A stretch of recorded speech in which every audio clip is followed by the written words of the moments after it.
个土地，爱护我们这个祖先开拓的这个土地，希望说这个周遭的那个农田还有农民，跟我们一样，不要喷农药，不要撒化学肥料。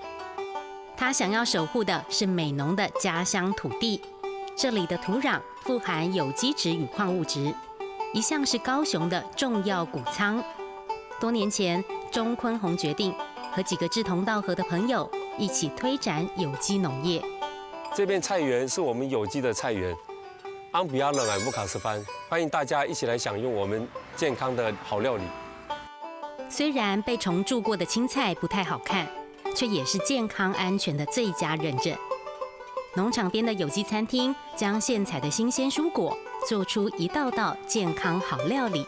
我时常开玩笑介绍我们的特色，就是我们这个有机餐厅的特色是不怎么好吃，他们反而很好笑，而且认为我们怎么那么诚实。因为是用最简单的方式来烹调当季蔬菜，口味自然没那么重。但像是有机高丽菜，反而能吃出原本的香甜滋味。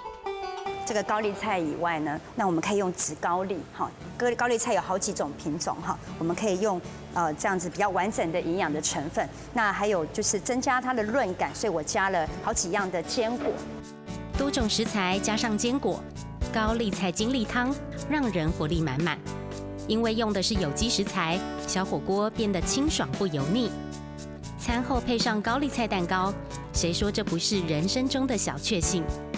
而这一切的努力，也是钟坤宏用汗水守护来的幸福滋味。上课喽！安布亚来阿布卡斯番，安布亚来阿布卡斯番，安布亚来阿布卡斯番。